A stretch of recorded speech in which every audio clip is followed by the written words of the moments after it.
All right, so a lot of people have asked for an update on the Can-Ams. Let me show you what it sounds like. Got a jump box hooked up, just so it'll turn over.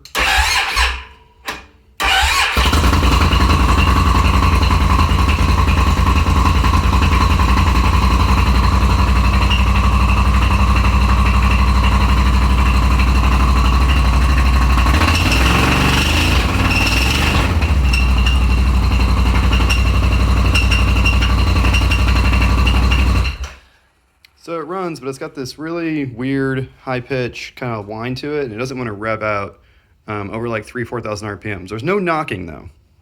Very interesting. Anyways, so this thing, so people ask for updates, so let me tell you exactly what happened to it. Took it to the St. Johns River, drove it pretty hard all day, but never got even anywhere close to sinking it, never even went that deep. And I was riding back down the road. I just had spun some donuts, some fairly high RPM stuff, but I keep my RPMs up on here all the time. I was watching my RPMs, didn't go too high, and it just shut off, yunk, yunk, yunk, and then locked up, skidded the back tires on the pavement. So I took it home, like, okay, it probably threw a rod, through timing chain, valves in the piston, it's probably totally just destroyed. Took the spark plugs out, turned it over, and it spun over fine. Checked the compression, really good compression. So the top end's fine. It's in time, compression's good, yada, yada, yada. So someone said, oh, maybe it's the crank sensor, the mass airflow sensor, it's loading up with fuel, or it's firing the spark too early, a pre-ignition sort of situation. So changed both of those, never got a single check engine light, nothing. Oh, also, when it did the little thing where it stopped on pavement, it was overheating slightly after I got off the bike and checked everything. And the reason I say that is because you heard some bubbling from the reservoir. However, there was no temperature light, and the whole cooling system was still full of water. So figure that one out.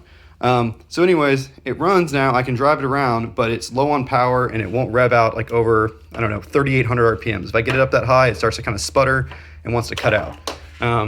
Now, my guess is it's probably something in the engine, but not a Can-Am expert, and I hate working on them because everything's buried on top of things and there's sharp edges and it's not fun to work on. And I have plenty of other much more interesting projects like the 300 I'd rather work on.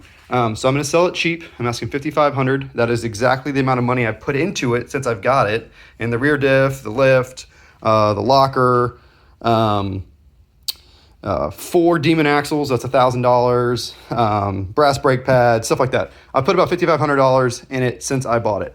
Tune, HMF exhaust, all that. So that's what I'm selling it for. So basically, I'm just letting the bike go for free. Transmission's in good shape, shift's good, rear diff's pretty new, front diff's just been rebuilt with the locker, all new seals, it's good. Yeah, so really good deal. Someone buy it and have fun with it. I'm done messing with it. I need the space in the garage right here. This and the Razor have to go. That's for sale too, for $9,000 I'm asking. Everything on it works good. Because I need this spot right here for a new, very long, massive project. So I need to go. But someone else asked for a complete list of all the issues I've had. So I'm gonna do that real quick for you. When I first bought it, the ignition didn't work very well. And that's because it has the immobilizer system like all these Can-Ams do.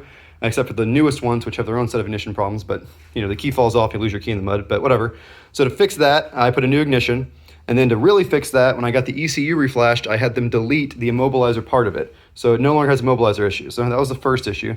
Second issue was I went riding, and it wouldn't start, and none of the switches worked. So I had to rebuild this. There's a lot of corrosion in here after a couple water rides, stuff splashing it. And none of these buttons were working. So cleaned everything, packed it dielectric grease. It's worked pretty well since.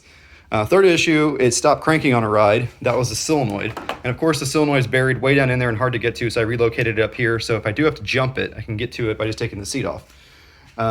Fourth issue, I was on a ride and I had all these weird issues. It would start and then die, start and then die, not run. Headlights were flashing, all kinds of weird stuff. Turned out this harness right here, you can see where it's been all repaired. That was just completely chewed up from poor wire routing. It was routed underneath this coolant pipe from the factory, and it was getting pinched against the frame, so everything was shorting out. Also, you can see that this harness looks like shit right next to it because Can-Am wiring is absolute garbage.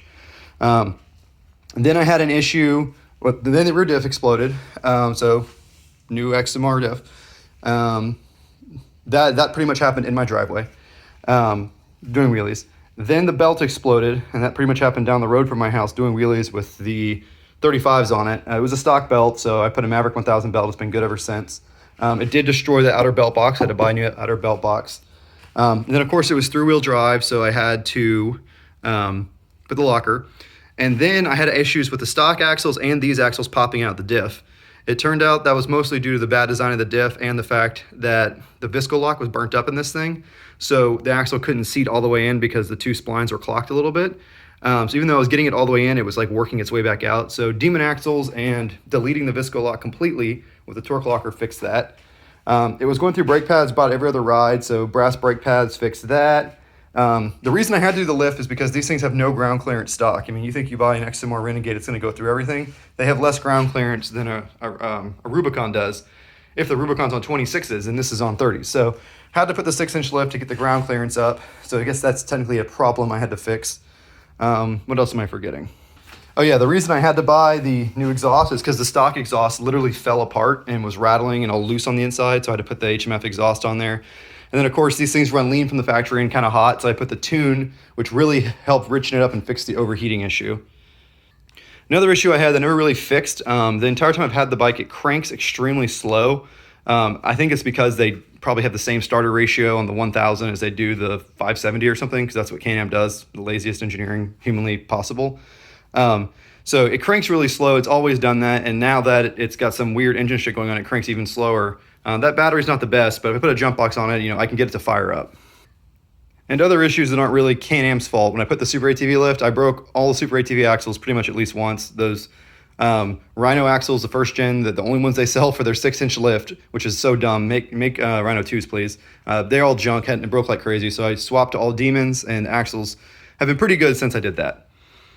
So I'm sure I'm forgetting a few issues I had. I worked on this thing, ton of hours into it to work all these little kinks out. Now it's just, I don't even want to work on it anymore. I just hate it.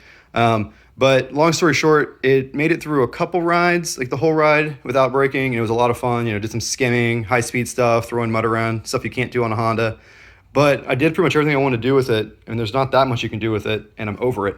The bike is so heavy. The quad is so heavy. You pretty much feel like you're in a side-by-side. Your body language doesn't do anything.